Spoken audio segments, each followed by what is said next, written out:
નમસ્કાર, આપની સાથે હું છું જયેશ ચૌધરી। છત્તીસગઢના વિદ્યાર્થી સહદેવના સ્વરે કાલી ગીલી ભાષામાં ગવાયેલું બચપન કા પ્યાર સોંગ હાલ સોશિયલ મીડિયામાં વાયરલ થયું છે। આ સોંગની છત્તીસગઢના મુખ્યમંત્રી ભૂપેશ બધેલે પણ પ્રશંસા કરી હતી અને સહદેવની મુલાકાત લઈ તેને અભિનંદન પાઠવ્યા હતા। આ ગીત પંચમહાલ જિલ્લામાં આવેલા હાલોલના કલાકાર કમલેશ બારોટે 12 વર્ષ અગાઉ ગાયું હતું। અમદાવાદના સ્ટુડિયોએ આ સોંગ રિલીઝ કર્યું હતું। કમલેશે અંદાજિત 1500 થી વધુ ગીતો આલ્બમ મારફતે ગાયા છે। તો છત્તીસગઢના વિદ્યાર્થી સહદેવ દ્વારા ગવાયેલું બચપન કા પ્યાર સોંગ દેશના સુપ્રસિદ્ધ થયા બાદ મોટી સેલિબ્રિટીઓ રિએક્ટ કરી રહી છે। તેને ધ્યાને રાખીને કમલેશે સહદેવનો આભાર માન્યો છે અને તેના ભવિષ્ય અંગે શુભકામના પણ પાઠવી હતી।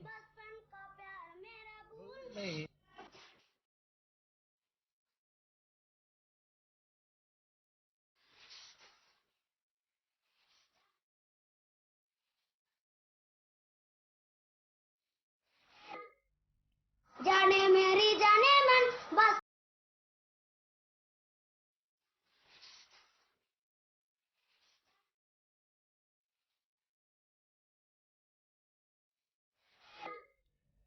તો છત્તીસગઢના સહદેવે આ ગીત ગાયા બાદ તેને વધારે પ્રસિદ્ધિ મળી છે અને એની નોંધ ત્યાં સુધી લેવાઈ કે છત્તીસગઢના મુખ્યમંત્રી સહદેવને મળ્યા અને તેને અભિનંદન પાઠવ્યા અને સાથે તેનું સ્વાગત પણ કરવામાં આવ્યું। બંને અમે વિડીયો આપને બતાવીએ છીએ। ક્લાસરૂમમાં સહદેવે આ ગીત ગાયું હતું અને ત્યારબાદ સોશિયલ મીડિયામાં જે રીતે આ ગીતની ચર્ચા જાગી, ખુદ મુખ્યમંત્રી આ સહદેવને મળ્યા અને તેને અભિનંદન પાઠવ્યા છે। જો કે આમાં મહત્વની વાત એ છે કે ગુજરાતના નામાંકિત કલાકાર કમલેશ બારોટે 12 વર્ષ પહેલા આ ગીત ગાયું હતું અને સહદેવના ગાયા પછી આ ગીતને વધારે નામના મળી।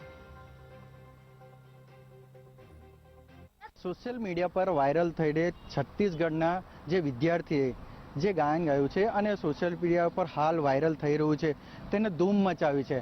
એને મૂળ બનાવનાર જે કમલેશજી છે, એ આજે કમલેશજી વીટી સાથે ખાસ વાતચીત કરવા ઉપસ્થિત રહ્યા છે। આપણે એમની સાથે જાણ્યું છે આ ગાયન કયું છે અને અત્યારે કેમ પ્રચલિત થયું છે। કમલેશજી, વીટીવીમાં આપનું સ્વાગત છે। હાલ કયું ગાયન છે જે અત્યારે સોશિયલ મીડિયા પર ધૂમ મચાવ્યું છે? પહેલાં તો હું વીટીવી નો ખૂબ ખૂબ આભાર માનું છું, તમારો પણ આભાર માનું, થેન્ક યુ। અને ખાસ કરીને કમલેશ બારોટ તરફથી મારા તમામ ચાહકોને થેન્ક યુ। અને બસ અત્યારે તો એક જ ગીત ચાલી રહ્યું છે, જ્યાં જુઓ ત્યાં બચપન કા પ્યાર, બચપન કા પ્યાર। હાલ એ ગાયન છે અત્યારે, એ જે ગુજરાતી સોંગ છે, એ સોંગ અત્યારે એકવાર ગાઈને બતાવશો આપને? એકચ્યુઅલી હું ગુજરાતી છું, મૂળ પંચમહાલ હાલોલનો રહેવાસી, અને છેલ્લા 20 વર્ષથી મારા ટીમલીના આલ્બમો એક હિટ ઉપર હિટ આવી રહ્યા છે। તો હું અને મારા મિત્ર પીપી બારિયા જે રાઇટર છે, બહુ સારા રાઇટર છે, જેમણે ઘણા બધા ગીતો આપ્યા છે પંચમહાલને, તો અમે લોકોએ વિચાર્યું હતું કે અત્યારનો જે જમાનો છે, ટીમલી, લોકગીત, રેપ સોંગ અને બેવફાન, આ બધું ચાલી જ રહ્યું છે મીડિયામાં, કારણ કે અત્યારના લોકોને આ બધા ગીતો બહુ ગમે છે। તો અમે વિચાર્યું કે એની અંદર આ સોંગ બનાવ્યું હતું બચપન કા પ્યાર, અને એ વખતે ચાલ્યું હતું પણ અત્યારે એને ખૂબ પ્રસિદ્ધિ મળી છે।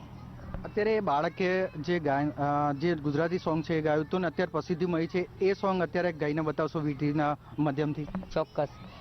પહેલાં તો નાના એવા બાળક સહદેવનો પણ હું ખૂબ ખૂબ આભાર માનું છું કે ગુજરાતી આટલા બધા ગીતો છે, એમની ભાષાના પણ ઘણા ગીતો હશે, એમાંથી મારું જ ગીત એણે ચોઈસ કર્યું। Thank you Sahdevji. અને આપને આની 2 લાઈન સંભળાવી દઉં છું। ओ सोनू मेरी डार्लिंग, जानू मेरी जाने मन, बचपन का प्यार मेरा भूल नहीं जाना रे, सच्चा मेरा प्यार है जान से भी ज्यादा है, बचपन का प्यार मेरा भूल नहीं जाना रे। આ બાળકે જે ગાયન ગાયું છે, આપનું ગુજરાતી સોંગ છે, આટલા વર્ષો પછી પ્રચલિત થયું છે, એના માટે 2 શબ્દ કહેશો અને એની મુલાકાત માટે શું ઈચ્છા ધરાવો છો? એને મળવાની ઈચ્છા છે કે કેમ? હા, કેમ નહીં। મારું ગીત આટલું હિટ થયું છે અને એ છોકરાના લીધે વધારે પ્રસિદ્ધિ મળી છે, તો મારે પણ સહદેવને મળવું છે। જેવો હું ફ્રી પડું, આ બધા અત્યારે સિઝન ચાલે છે, દશામાં, કાનુડો, કૃષ્ણ ભગવાન, અને બને તો મારા સ્ટુડિયોમાં જ, મારો પોતાનો સ્ટુડિયો છે હાલોલની અંદર, એમાં જ મારી ઈચ્છા છે કે મળી અને એની સાથે પણ એકાદું ગીત કરવું છે। અને ખૂબ ખૂબ આભાર માનું છું ફરીથી આપ મીડિયાનો ગુજરાતના તમામ મારા ચાહકોનો અને સહદેવનો. આ જે સોંગ છે અત્યારે ગુજરાતી સોંગ છે એ પ્રથમ પાર્ટ આપનો પ્રચલિત થયો છે. આગામી સમયમાં આ જ પાર્ટ બીજા ભાગમાં આવશે કે કેમ, અને શું આપનું કહેવું છે એના માટે? બસ જેવી દશામાના વ્રતની સિઝન પૂરી થાય એટલે સોનુ મેરી ડાર્લિંગ બચપન કા પ્યાર પાર્ટ 2 અમારું એનું મ્યુઝિક અને લિરિક્સ બધું તૈયાર થઈ ગયું છે. ટૂંક સમયમાં જ અમે રિલીઝ કરવાના છીએ.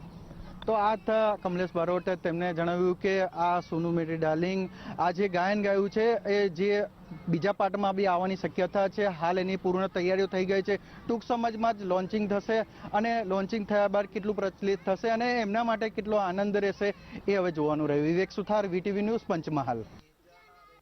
તો છત્તીસગઢના સહદેવે આ ગીતને વધારે પ્રચલિત કર્યું છે અને જ્યારે આ વાતની જાણ મુખ્યમંત્રીને થઈ ત્યારે મુખ્યમંત્રી આ બાળકને મળીને અભિનંદન પાઠવ્યા. પરંતુ મહત્વનું એ છે કે કમલેશ બારોટ જે ગુજરાતના નામાંકિત કલાકાર છે એમને આ ગીત 12 વર્ષ પહેલા ગાયું હતું અને કમલેશ બારોટ અમારી સાથે ફોન લાઈન પર છે. કમલેશજી, આપનું સ્વાગત છે. 12 વર્ષ પહેલા આપે આ ગીત ગાયું હતું બચપન કા પ્યાર, અને 12 વર્ષ પછી આટલો પ્રેમ મળશે લોકોનો, આટલું વાયરલ થશે એવું ક્યારે આપે વિચાર્યું હતું? જી સોરી, પહેલા તો માફી માંગુ છું તમારી. 12 વર્ષ નહીં, 2 વર્ષ 2017 ને 18 ની અંદર આ ગીત કર્યું હતું. જી, એટલે 2 વર્ષ પછી અને 2 વર્ષ પહેલા આ ગીતને સોશિયલ મીડિયામાં સહદેવજીએ ગાયું હતું અને ધીરે ધીરે હાઇલાઇટ થઈ ગયું અને અત્યારે એની રીલ્સ જે બની રહી અને જે રીલ્સ બન્યા પછી જયારે બાદશાહજીએ આની રીલ્સ બનાવી ત્યાર પછી આનું વધારે લોકોમાં જજુંબો થયો છે. તો એનાથી મને બહુ ખુશી છે કે મારા પીપીભાઈ બારિયા અને કમલેશ બારોટ અમે જે આ ગીત લખી અને મેશ્વા ફિલ્મમાં મૂક્યું હતું એનો આજે અમને આનંદ છે, ખૂબ ખુશી છે. કમલેશભાઈ, આટલું બધું ટ્રેન્ડમાં ચાલે છે આ ગીત, તો હવે કોઈ નવું વર્ઝન બનાવવાની વિચારણા છે એની? જી સર, બસ સોનુ મેરી ડાર્લિંગ પાર્ટ 2 મતલબ બચપન કા પ્યાર પાર્ટ 2 એમાં કંઈક નવું નાખી અને જે અમારા આપણા પંચમહાલનો અને આપણા ઉત્તર ગુજરાતમાં જે તાલ ચાલે છે એ તાલને ધ્યાનમાં રાખી અને બીજો પાર્ટ અમે તૈયાર કરી જ રહ્યા છીએ. આ સિવાય કમલેશભાઈ હાલ કયા કયા પ્રોજેક્ટ પર કામ કરી રહ્યા છે?